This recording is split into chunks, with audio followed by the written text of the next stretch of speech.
दोस्तों नमस्कार, स्वागत है आपका आर्यन कुशवाहा यूट्यूब चैनल में। और आप तो सामने देख के समझ गए होंगे कि वीडियो किस चीज़ के ऊपर है। ये वीडियो है मैंगो के ऊपर और ये ट्रेंडिंग वैरायटी है। ट्रेंडिंग वैरायटी दोस्तों कौन कौन सी होती है और ट्रेंडिंग वैरायटी अपने गमले में कौन लगा सकते हैं। और सब लोगों की चाहत होती है ना कि अपने छत पे हम गमले में आम लगाएं और उसको हम हार्वेस्ट करें। और बहुत लोग दोस्तों कोशिश करते हैं, बहुत लोग कोशिश करते हैं गमले में लाके, जानकारी के अभाव के चक्कर में उनका पौधा सूख जाता है। और ट्रेंडिंग वैरायटी बहुत महंगे आते हैं और महंगे में पौधा सूख जाता है। दोस्तों इस वीडियो का अगर पूरा लास्ट तक आप देखेंगे ना तो मैं आपको बताऊँ कोई ऐसी पॉइंट नहीं आपको सुनने को मिलेगा जो अगर इसे फॉलो करते हैं तो आपकी जो चाहत होती है कि गमले में पौधा हम लगाएं और लगा के इसे फल को हार्वेस्ट करें, वो चाहत आपकी पूरी हो जाएगी। और ये आप देख रहे हैं ना, ये जो मैंगो की वैरायटी है ये जय होम गार्डनिंग, और ये कोई पर्चे की मोहताज नहीं है। जय होम गार्डनिंग हम नाम ले रहे हैं तो आपको पता होगा और आप फूड प्लांट के बारे में आप जानते भी होंगे इनके। तो सबसे पहले उन्हीं से हम जानते हैं और ये इसके बारे में और ए टू जेड आपको पूरा बताएंगे कि कौन से साइज़ के गमला, पौधा कैसे लेना है, वैरायटी कौन सी लेनी है, इसकी केयर कैसे करनी है, मिट्टी कैसे बनानी है, पानी कैसे देना है, ये मरता है तो कैसे उसको बचाना है, सारा चीज़ आपको ये बताएंगे। तो सबसे पहले उनको हम तुरंत बुलाते हैं। नमस्कार सभी दोस्तों को, मेरा नाम जय है और मैं लखनऊ से हूँ और फ्रूट प्लांट का मुझे काफ़ी शौक़ है। और आपने देखा कि ये मैंगो की जो वैरायटी है 12 की मैंने गमले में ग्रो की हुई हैं। और मैं सबसे पहले तो आप ये बताइए, क्योंकि जो ये आप ये देख रहे हैं इस टाइम पे आम का सीजन नहीं है। हाँ, और आम का सीजन है लेकिन फिर भी देखिए ये बौर आ रहा है। ये कौन सी वैरायटी है? सबसे पहले तो मैं आपको बताना चाहूँगा कि पहले ऑल टाइम की जो भी वैरायटी आती थी वो बढ़िया नहीं होती थी, खाने में कह सकता हूँ कि उनमें स्वाद नहीं होता था। लेकिन 12 आम की अब ऐसी वैरायटी आ गई है, जैसे कि आपके सामने ये काटीमोन मैंगो का प्लांट है और ये है बारी 11 का प्लांट। बौनी प्रजाति है और इसमें जब ये पौधा मैच्योर हो जाता है तो 2 से 3 बार इसमें फ्रूटिंग आती है। बहुत ही अच्छी वैरायटी है। TSS की बात करूं तो मैंने इसका नापा हुआ है 28 TSS का है ये काटीमोन मैंगो। और ये बारी 11 ये 16 TSS का होता है। उतना मीठा नहीं है लेकिन इसके फल का साइज बड़ा होता है और बढ़िया इसका खाने में टेस्ट है। और काटीमोन मैंगो काफ़ी टेस्टी और मीठा आम है और बीज काफ़ी पतला होता है। ट्रेंडिंग वैरायटी है और लोकल नर्सरी में भी ये प्लांट मिल जाते हैं। तो आप जब ये 12 के नाम ले रहे हैं तो बहुत लोग नर्सरी वाले बताते हैं कि 12 में साल में 3 बार फल आता है, क्या ये सही है? 12 में 3 बार फल आ जाता है, लेकिन जब पौधा बहुत बड़ा हो जाता है, मैच्योर हो जाता है तब आता है। लेकिन 2 ही बार आता है। जैसे काटीमोन मैंगो का ये प्लांट है 2 बार आएगा, लेकिन जब पौधा थोड़ा सा पुराना हो जाएगा तो फ्लावरिंग फ्रूटिंग साथ में चलती रहेगी और इसमें आप कुछ दिनों में देखेंगे कि आम भी आपको झूलते हुए दिखाई देंगे। तो अब सबसे पहले लोगों को आप ये बताइए कि छत पे लोगों की चाहत होती है लगाने गमले में, तो गमले में कौन कौन सी जो ट्रेंडिंग वैरायटी है, अच्छी वैरायटी जो लोग लगा सकते हैं? देखिए, आम की अगर आपको 12 में वैरायटी चाहिए तो मेरी सबसे नंबर 1 चॉइस है काटीमोन मैंगो, उसके बाद है बारी 11 मैंगो और उसके बाद है भास्त्रा मैंगो। वैरायटी तो 40 आती हैं ऑल टाइम की, लेकिन वो खाने में उतना टेस्टी नहीं होती। लेकिन ये आप जब लगाएंगे तो आपका दिल खुश हो जाएगा। उसके बाद कोई ऐसी भी वैरायटी है जो साल में 1 बार आती है लेकिन वो बहुत यूनिक होती है? यूनिक है। हमारे देश के वैज्ञानिकों ने ऐसी वैरायटी को इजाद किया है जिसका नाम है अरुणिका और अंबिका। और अरुणिका जो एक ऐसा मैंगो वैरायटी है, मैं आपको दिखाना चाहूँगा, मेरे पास ये मौजूद है। अभी प्लांट छोटा है, तैयार कर रहा हूँ। ये देखिए अरुणिका मैंगो का प्लांट, और ये ज़्यादा बड़ा नहीं होगा और 5 साल में ये मुश्किल से 6 या 7 फुट का ही हो पाएगा। गमले में बढ़िया होगा और टमाटर की तरह बिल्कुल लाल होगा, खाने में मीठा है। 24 इसका TSS होता है। बहुत बढ़िया वैरायटी है और इसीलिए हमारे वैज्ञानिकों ने इतनी कड़ी मेहनत करके इस वैरायटी को विकसित किया है। एक ट्रेंडिंग वैरायटी चल रही है मियाजाकी जी, क्या वो छत पे लग सकता है? बिल्कुल लग सकता है। मियाजाकी एक बौनी प्रजाति है और आपने देखा होगा जापान में पॉली हाउस में उसका प्लांटेशन करके उससे आम लिया जाता है, तो आप बिल्कुल लगा सकते हैं। लेकिन अभी उसका रेट बहुत ज़्यादा है और धीरे धीरे इतना ज़्यादा ये फेमस होता चला जा रहा है इंडिया में कि इसका रेट अब धीरे धीरे कम हो रहा है। और आप लगा सकते हैं, बढ़िया वैरायटी है। करीब 16 से 17 TSS इसका होता है। अब लोगों को आप ये बताइए कि पौधा तो आपने बता दिया कि ये वैरायटी का लगाना चाहिए, तो उसे गमले में लगाएं और लगाएं तो उसे मिट्टी कौन सा चयन करें? देखिए, जब आप पौधा नर्सरी से लेने जाते हैं तो नर्सरी वाला आपको बताता है कि आम का पौधा बहुत बड़ा होता है, बड़े बड़े ड्रम्स में लगा दीजिए। और बहुत सारे यूट्यूबर ने जो है, मैंने देखा है कि 100 लीटर के ड्रम में आम का पौधा लगा के दिखाया है। दोस्तों, पौधा बचने वाला नहीं है, मर जाएगा। आम का पौधा जब भी आप नर्सरी से लेके आएँ छोटे पॉट्स में लगाएं, जैसे मैं लगाता हूँ मिट्टी के पॉट्स में। पौधा मरने वाला नहीं है। मिट्टी के पॉट्स में लगाइए, हल्का फर्टिलाइज़र दीजिए, बालू का प्रयोग करिए, ओवर फर्टिलाइज़र मत दीजिए, आम का पौधा चलता रहेगा। थोड़ा सा यहाँ पे आपको रोकते हैं कि थोड़ा सा भी ये क्लियर करिए कि अगर हम पौधा कोई 2.5, 3, 4 फुट का लेके आते हैं जी, तो कितने इंच की मिट्टी गमलों में हम शुरुआत करें? आप सबसे पहले जो मिट्टी का जो गमला होता है, जैसे मैं लखनऊ में रहता हूँ, या टेम्परेचर बहुत ज़्यादा चला जाता है 45 डिग्री, तो मिट्टी का गमला सेफ़ है, इसमें पौधा नहीं मरेगा किसी हालत में। मेरे छत पे कोई ग्रीन नेट नहीं लगी हुई है, सब पौधे धूप में ही रहते हैं। तो 14 इंच से ऊपर का गमला आपको नहीं लेना है, मिनिमम 10 इंच का और 14 इंच के बीच का गमला आपको ले लेना है। जब इसकी पौधे की रूट गमले में भर जाए, साल भर में, 1.5 साल में, तो आप इसको बरसात के सीजन में रिपोर्ट कर दीजिए, बहुत बढ़िया तरीके से पौधा चलेगा। और आम के पौधे में नीम खली का प्रयोग ना करें, मैं बार बार आपको बताता रहता हूँ, कई वीडियोज़ में बताया है, पिछले वीडियो में भी बताया है, क्योंकि अक्सर लोग नीम खली डाल के अपना पौधा मार डालते हैं। नहीं, थोड़ा सा लोगों को आप ये बताइए कि मिट्टी आप जो चयन करते हैं जी, तो उस परसेंटेज के थोड़ा सा हिसाब से बताइए कि कितना कितना कौन सी क्या चीज़ लेना है। देखिए, आम का पौधा जब आप लगा रहे हैं तो जैसे मिट्टी इसमें ज़्यादा रहेगी, बालू की मात्रा आप 20% भी कर सकते हो। 70% मिट्टी ले लीजिए, 20% आप बालू का प्रयोग कर लीजिए, और खाद का प्रयोग सिर्फ 10% करिए, आपका पौधा बहुत बढ़िया तरीके से चलेगा। और खाद डालने का तरीका समझ लीजिए, अभी आपको मैं दिखाना चाहूँगा। ये देखिए, ये कंपोस्ट खाद देख लीजिए, ये कंपोस्ट खाद है, और इसको ऐसे प्रयोग नहीं करना है, लोग ऐसे ही प्रयोग कर देते हैं। यहाँ पर प्रॉब्लम होती है, अगर ज़्यादा हो गई तो प्रॉब्लम होगी। तो मैं आपको बता दूँ, अगर 10% कंपोस्ट का प्रयोग कर रहे हैं, वर्मी कंपोस्ट या गोबर की खाद, तो ट्राइकोडर्मा, ये देख लीजिए, ट्राइकोडर्मा मैं मिक्स करता हूँ, ट्राइकोडर्मा, ये देख सकते हैं, ट्राइकोडर्मा कम से कम इसमें 50 ग्राम मिला लीजिए, इतनी खाद है तो। और इसको 1 हफ्ते के लिए छोड़ दीजिए, गीले कपड़े से ढक दीजिए। जब ये मल्टीप्लाई हो जाएगा तब इसका प्रयोग करिए। मैं गारंटी के साथ कह रहा हूँ कि आम की पौधे की एक पत्ती भी बर्न नहीं होगी, आपका पौधा बहुत बढ़िया तरीके से ग्रोथ करेगा। ऐसे मेरे बहुत सारे जो देखने वाले हैं व्यूवर्स, उन्होंने किया है और मुझे रिप्लाई भी किया है कि जय भाई, आपका पौधा आपके बताए हुए तरीके से पौधा बहुत बढ़िया चल रहा है। यानी मतलब 3 चीज मिलाना है, मिट्टी, हाँ, रेत जी, और ये कंपोस्ट के नाम पे ये सड़ी हुई गोबर खाद। बहुत कम 10% आप कर सकते हैं, ज़्यादा नहीं करना है, क्योंकि पौधा छोटा होता है, उसे कम खाद की ज़रूरत है। और धीरे धीरे जैसा पौधा बड़ा होता है तो उसको फिर खाद प्रोवाइड कराइए। जब लोगों ने पौधा लगा दिया आम का, तो अब आप ये उन लोगों को ये बताइए कि इसमें जो पानी है, पानी कब कब देना है? आम के पौधे में पानी बहुत महत्वपूर्ण है, और ऐसा नहीं है कि आम का पौधा फ्लावर की तरह होता है आप डेली पानी कर दें। तो आम के पौधे में फ़िलहाल तो सर्दियों का जो सीज़न होता है 10 से 15 दिन में पानी देता हूं मैं, और गर्मियों के सीज़न में आवश्यकता के अनुसार देता हूं। अगर रूट फैल चुकी है तो पानी डेली देना पड़ेगा, और ना आप एक दिन पानी दे दीजिए फिर तीसरे दिन दे सकते हैं। आम के पौधे को पानी की कम आवश्यकता होती है, इसके स्टेम में भी काफ़ी पानी मौजूद रहता है। आप लोगों को थोड़ा सा ये बताइए, जो ट्रेंडिंग वैरायटी आई है, तो क्या इसको धूप कितना चाहिए? मतलब ये फुल सनलाइट वाला पौधा है, और फुल सनलाइट में ही रहेगा, 8 से 10 घंटे की इसकी धूप चाहिए। अच्छा, 8 से 10 घंटे चाहिए, चाहे कोई भी वैरायटी हो? कोई भी वैरायटी हो। अच्छा, उसके बाद लोगों को आप ये बताइए कि जो इसमें जब ये फ्रूटिंग आना शुरू होती है, तो इस टाइम पे जैसे बहुत लोग समस्या आती है कि जो ये देख रहे हैं, जो ये मुजर है, ये मुजर आता है लेकिन ये झड़ जाता है, इसे कैसे लोग इसे बचाएं? ये बहुत महत्वपूर्ण बात है। अगर आपके आम के पौधे में फ्लावर आ रहा है, जैसे 12 का है, तो मिट्टी ड्राई नहीं होनी चाहिए, और मिट्टी में मॉइस्चर बना के रखना है।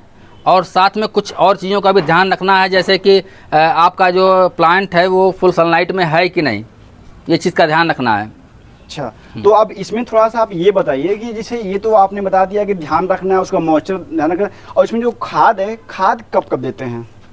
देखिए, जैसे ये प्लांट है, तो इतने बड़े प्लांट में मैं फर्टिलाइज़र सिर्फ अभी 2 बार दे चुका हूँ। और एक चीज़ आप ध्यान रखिएगा, जैसे ये जो फूल आप देख रहे हैं, ये फर्स्ट टाइम नहीं आया है, ये चौथी बार आया है। और 4 बार मैंने इसके फूल, समझ लीजिए 3 बार इसके फूल काटे हैं, चौथी बार मैं इसमें रोकने की कोशिश करूंगा, ताकि आप लोगों को फ्रूट दिखा पाऊं, और फ्रूट इसमें अब लगेंगे। तो 3 बार जो काटे हैं, क्यों काटे हैं, किस लिए काटे हैं? पौधे की मजबूती के लिए। अगर शुरुआती दौर में आप छोटे से पौधे से फ्रूट ले लेंगे आम के पौधे से, तो पौधा कमज़ोर हो जाएगा, और हो सकता है आने वाले समय में वो डेड कर जाए।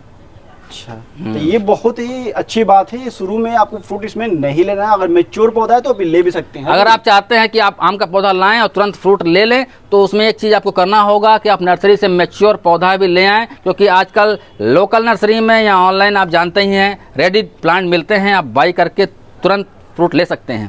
लोग कमेंट कर रहे थे कि हम पौधा लगा रखे हैं गमले में, मिट्टी में लगा रखे हैं, मिट्टी के गमले लगा रखे हैं, लेकिन 2 से 3 साल बाद उनका अचानक गर्मी के मौसम में पौधा अचानक सूख जाता है और कुछ लोगों को पौधा तो मुरझाने लगता है और रिपोर्ट करते हैं फिर भी पौधा सूख जाता है। तो उसके लिए क्या कहना चाहेंगे आप?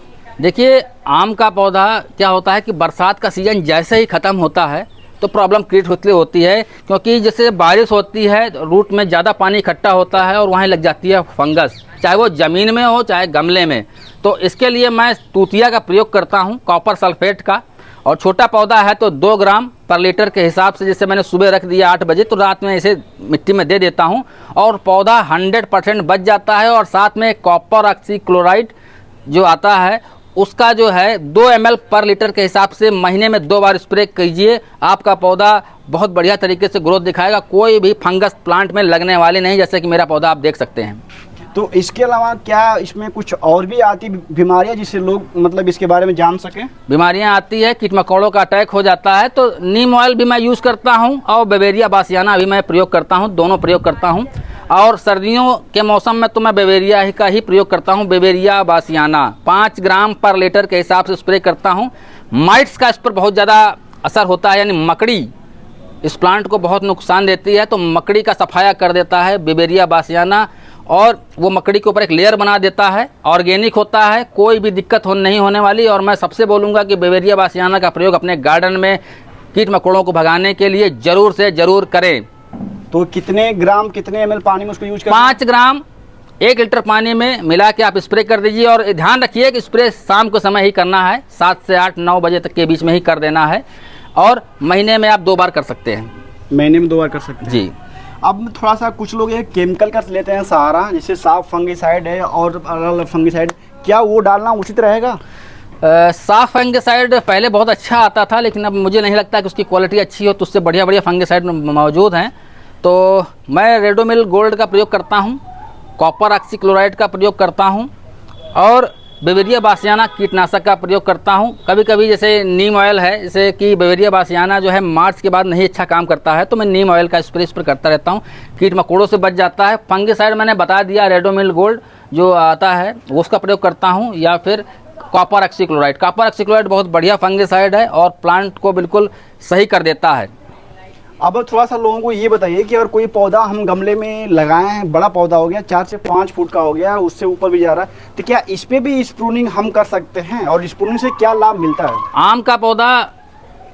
आम के पौधे में प्रूनिंग बहुत ज़रूरी है। और प्रूनिंग कब की जाती है, नहीं कि आप छोटा सा प्लांट लाएं हैं उसकी प्रून कर दें। जब नया पत्ता निकल रहा है और ज़्यादा ब्रांच चाहते हैं तो आपको बड रिंग के ऊपर से, जैसे कि ये बड रिंग आप देख रहे हैं कुशवाहा जी, इस बड रिंग के ऊपर, अच्छा इसे बोलते हैं बड रिंग, यहाँ ये गांठ है, 1.5 इंच ऊपर से आप काट दीजिए। ये देखिए, अच्छा, 1.5 रिंग है और इससे ऊपर 1.5 इंच। अगर सिंगल डाली का है उसको मल्टीपल आप डाली का बनाना चाहते हैं तो 1.5 इंच के ऊपर से काट देंगे तो यहाँ से शाखा फूटेगी। अच्छा हाँ, आपको नीचे से नहीं काटना, नहीं डाई बैग लग जाएगा। और नया पौधा ला के तुरंत नहीं काट देना है, जरा नई पत्ती निकलने का मौका दीजिए तब काटिएगा। नए पौधे में डाल देंगे, ऑनलाइन लगा, अब ऑनलाइन पौधा लेके आए हैं, 1 महीना हुआ, आपने प्रूनिंग कर दिया तो पौधा मर जाएगा। सही बता रहा हूँ मैं, ऐसा काम ना करें बिल्कुल भी। अच्छा, कुछ पहचान लोगों को बता दीजिए, क्योंकि लोग क्वेरी ये कर रहे थे कि मतलब हम ऑनलाइन प्लांट मंगाते हैं, कुछ नर्सरी वाले ऐसे हैं जो गलत कर जाते हैं, मतलब मांगता कुछ और है और लोग दे कुछ और देते हैं। हाँ। तो कुछ ऐसा पहचान है क्या कि मतलब कुछ मतलब जो आपने वैरायटी बताया उसकी ये पहचान है, इस पहचान से ही आप मतलब प्लांट नर्सरी से ले सकते हैं? देखिए, धोखाधड़ी तो आजकल चल ही रही है। और फिलहाल देखिए, पौधा मेरे पास बारी लेबन का है, कॉटिमोन का है, तो पौधा देख के, पत्तियां देख के भी कुछ पौधे की पहचान हो जाती है, लेकिन काफ़ी मुश्किल होती है क्योंकि जो नया व्यक्ति होता है वो ऐसा डिसाइड नहीं कर पाते हैं। तो पहचान की बात है, तो पहचान तो आप पत्ते के हिसाब से कर सकते हैं, लेकिन जैसे जैसे आप लगाना शुरू करेंगे आपको पहचान इसके बारे में हो जाएगी। अब हम बात करते हैं कि जो इन्होंने शुरू में एक बात बोली थी कि मिट्टी और गोबर की खाद और रेत बस मिला के उसमें यूज करना है, तो जाहिर सी बात है कि गमले में तो पोषक तत्व तो मिलेगा नहीं, जो हम मिट्टी में पोषक तत्व देंगे वही मिलेगा। तो ये कैसे पौधा ग्रो करता है, उसके लिए क्या चीज़ें हम यूज करते हैं? तो देखिए, मैं आपको बताना चाहूँगा कि जैसे एक बार प्लांट का प्लांटेशन हो गया, फर्टिलाइज़र दे दिया, तो हम लोग अक्सर पानी देते रहते हैं और कभी कभी ऐसा होता है कि फैमिली मेम्बर ओवर वाटरिंग कर देते हैं, तो पोषक तत्व तो काफ़ी जो होते हैं वो पानी के साथ बह जाते हैं, तो माइक्रो न्यूट्रेंट के प्लांट को कमी हो जाती है, अक्सर प्लांट इसी में कमज़ोर हो जाता है। प्लांट को magnesium, calcium, sulphur, manganese, iron सभी कुछ चाहिए होता है, जैसे हमारी बॉडी को चाहिए होता है। तो इसीलिए मैं अपने प्लांट में, आप देख सकते हैं ये माइक्रोन्यूट्रिएंट लिक्विड है, आप कोई भी ले सकते हैं, सीवीड एक्सट्रैक्ट के नाम से किसी भी कंपनी का ले सकते हैं। मैं किसी कंपनी का प्रचार नहीं कर रहा हूँ, कोई भी सीवीड एक्सट्रैक्ट ले सकते हैं, लिक्विड फर्टिलाइजर 2 ml पर लीटर, महीने में 3 बार स्प्रे करना है आम के पौधे में। ये ऑर्गेनिक होता है, कोई नुकसान नहीं होने वाला है। 2 ml पर लीटर, महीने में 3 बार स्प्रे कीजिए। कोई भी पत्ता पीला नहीं होगा, पत्तियों में आएगी चमक, पौधा अच्छी तरीके से ग्रोथ दिखाएगा, जहाँ से फुटाव आ रहा है सही तरीके से पत्तियाँ आएंगी, कोई पत्ती झड़ के गिरेगी नहीं। इसमें क्या कभी कोई फल सड़ने की भी समस्या आती है क्या? देखिए बहुत तरह की बीमारियां होती हैं। गोंद वाली जो बीमारी चलती है वो ओवर वाटरिंग की तरीके से चलती है, लेकिन आपका क्या होता है जिसे, जैसे आप ज़्यादा ओवर वाटरिंग करेंगे तो पौधा यहाँ से गोंद निकालने लगता है, रूट में प्रॉब्लम होती है, तो इसमें गोमोसस वाली बीमारी हो जाती है। अच्छा, तो ऐसी प्रॉब्लम अगर है तो नीला थोथा बहुत बढ़िया काम करता है। कॉपर सल्फेट महीने 2 महीने में आप 2 ग्राम घोल के मिट्टी में दे दीजिए गमले में, कोई नुकसान नहीं होने वाला है और फ़ायदा ही होगा अपने प्लांट को। इसमें एक चीज़ और लोगों को बताइए कि जब ये मोजर आ गया, मोजर रोकने के लिए आपने लोगों को बता दिया, अब ये जो इसमें फल आते हैं तो बहुत लोगों को समस्या आती है कि फल छोटे छोटे आते हैं, जिसे अमिया बोलते हैं, जिसे टिकोरा लोग बोलते हैं पूर्वांचल में, तो ये बहुत तेज़ी से झड़ जाता है। इसके लिए क्या करते हैं आप? देखिए कंपोस्ट खाद देने से इसमें फल नहीं रुकने वाला, मैं पहले बता दे रहा हूँ। और इसमें 2 चीज़ का स्प्रे बहुत ज़रूरी है, कीटनाशक का पहला, और दूसरा माइक्रोन्यूट्रेंट का। जैसे बोरान चाहिए होता है, आयरन चाहिए होता है, जिंक चाहिए होता है, तो आपको फ्लावरिंग से पहले, यानी फूल जैसे कुशवाहा जी भी खिला नहीं है तो खिलने से पहले एक स्प्रे कीटनाशक का, क्योंकि कीट मकोड़ों का अटैक हो जाता है, तो इसमें एक कीटनाशक का बेवेरिया बासियाना का आप स्प्रे कर दीजिए। आप कोई भी कीटनाशक का प्रयोग कर सकते हैं, लेकिन फूल खिलने से पहले। लेकिन बेवेरिया बासियाना ऑर्गेनिक है तो बहुत बढ़िया है, 5 ग्राम 1 लीटर में मिला के आप स्प्रे कर दीजिए। और उसके बाद दूसरी चीज़ मैं आपको जो बता रहा हूँ, माइक्रोन्यूट्रेंट का आप स्प्रे कर दीजिए। ये करना है फूल खिलने से पहले, यानी कि 2 ml पर लीटर के हिसाब से आप स्प्रे कर दीजिए। उसके बाद जब इसमें टिकोरे के बराबर फ्रूट लग जाएं तो भी आपको ये दोनों चीज़ों का स्प्रे करना है, कीटनाशक का स्प्रे करना है और साथ में करना है माइक्रोन्यूट्रेंट का। माइक्रोन्यूट्रेंट तो आपको वैसे भी देना है महीने में 3 बार, लेकिन टाइमिंग इसकी बहुत सही होनी चाहिए। और जब एक बार फ्रूट थोड़ा सा बड़ा हो जाता है तो फिर नहीं गिरता है, और उस वक्त आपको पानी ध्यान रखना है। अगर आपने गमले में पानी की कमी की तो फूल भी गिर जाएंगे और फल भी गिर जाएंगे। इस चीज़ को मैं समझाने की कोशिश कर रहा हूँ। मतलब मिट्टी को हमेशा नम बना कर रखना। हाँ, जब फ्लावरिंग और फ्रूट लग जाए। अच्छा, उस समय जी। तो ये वीडियो का तो अगर आपको थोड़ा सा भी अच्छा लगा होगा ना, तो जो एक आपकी चाहत थी कि हम छत पे पौधों को लगाएं और लगा के फल को हार्वेस्ट करें, ये बिल्कुल दोस्तों आपकी चाहत पूरी हो जाएगी। दोस्तों अगर वीडियो अच्छा लगा तो प्लीज़ वीडियो को लाइक करिएगा, शेयर करिएगा और चैनल को भी सब्सक्राइब आप जरूर करेंगे। और इनका जो जय होम गार्डनिंग है ना, जय होम गार्डनिंग जो चैनल है टोटली स्पेशली ये फ्रूट प्लांट के लिए है, और फ्रूट प्लांट पे इस पे हर एक प्लांट के ऊपर इन्होंने वीडियो डाल रखा है। आप जाके एक बार चेकआउट कर सकते हैं, मैं डिस्क्रिप्शन में उसका लिंक दे दिया हूँ। और एक बार चेकआउट करने में आपको पसंद आएगा दोस्तों सब्सक्राइब आप जरूर कर लीजिएगा। और इस वीडियो को आप देख रहे हैं ना, अगर आपको थोड़ा भी अच्छा लगा हो तो लाइक और शेयर जरूर करिएगा। मिलते हैं आपसे न्यू वीडियो न्यू टॉपिक के साथ। धन्यवाद।